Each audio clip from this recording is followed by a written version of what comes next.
નવસારી લોકસભા બેઠક પર ભાજપના ઉમેદવાર સી.આર. પાટીલ આજે સમર્થકો સાથે ફોર્મ ભર્યું હતું. ફોર્મ ભરતી વખતે સી.આર. પાટીલ જીતની શુભકામનાઓ પાઠવતા નજરે પડ્યા હતા. સમર્થકોએ પણ ઉત્સાહ જોવા મળ્યો હતો.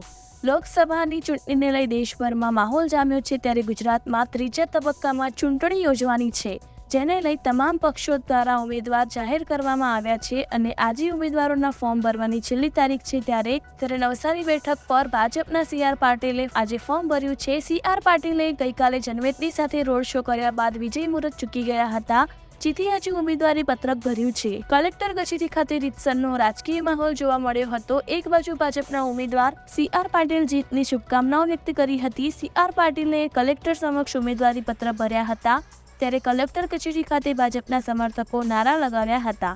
ત્યારે હવે જોવું એ રહ્યું કે આ લોકસભા ચૂંટણીમાં નવસારી બેઠક પર વિજય કોણ થાય છે.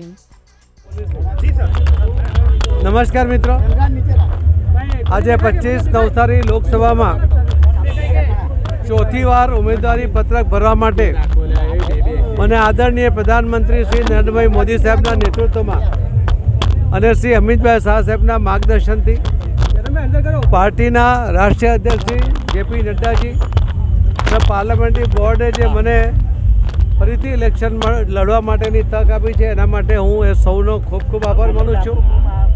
3 વખત નવસારી સંસદીય મત વિસ્તારના 100 મતદાતા જે રીતે પાર્ટીના માધ્યમથી મને મત આપીને જીતાડ્યો છે, એના માટે હું સૌ મતદાતા ભાઈ બહેનોનો પણ ખૂબ ખૂબ આભાર માનું છું.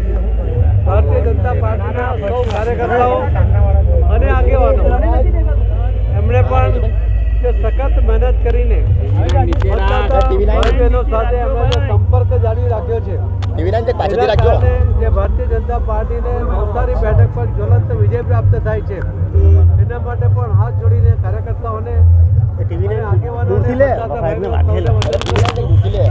અને ઇલેક્ટ્રોનિક મીડિયા અને પ્રિન્ટ મીડિયાના માધ્યમથી પાર્ટીની વિચારધારા, પાર્ટીના કામો, મોદી સાહેબની ગેરંટીની વાતો, મોદી સાહેબે કરેલા વિકાસના કામોની જે વાતો આપ સૌના માધ્યમથી સુધી પહોંચે છે, એના માટે હું પ્રિન્ટ મીડિયા અને